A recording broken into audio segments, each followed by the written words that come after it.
Business growth has a rhythm. At first, it's fast-paced, scrappy, hungry, all hands on deck. Then it matures. Processes get cleaner, teams grow, the brand finds its legs, and eventually many leaders face the same question. Do we build more or do we acquire it? Acquisition can seem like a natural next step. You see a company that complements yours, adds reach, or fills a gap. It feels strategic, forward-thinking.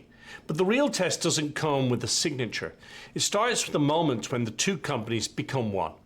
Because what you're actually acquiring isn't just products or customers.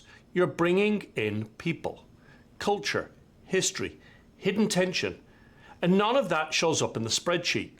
That's where leadership proves itself, not during negotiations, but during integration. And no, it's not just about being decisive or charismatic. The kind of leadership that holds an acquisition together is quieter. It listens before it speaks.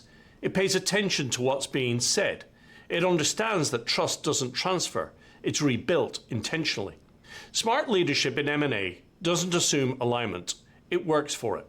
That means meeting with teams early, not just to explain strategy, but to ask questions, to learn what makes their culture work, to honor what they've built, even while making room for change. I've seen deals where operations make sense, but the leadership fell flat, and the result wasn't growth, it was resistance. On the flip side, I've seen leaders walk into acquisitions with humility and clarity, and doing so gain not just assets, but allies. That's the edge. Not the valuation, not the contracts, but the people. Still willing to give their best because someone took the time to understand what matters to them. So if acquisition is on your horizon, consider this. Is your team prepared to lead change, not just manage a deal? Are you building a future or stitching companies together? The most successful acquisitions aren't just built on opportunity, shaped by leadership that's intentional, human, and ready to navigate the complexity that comes after the handshake.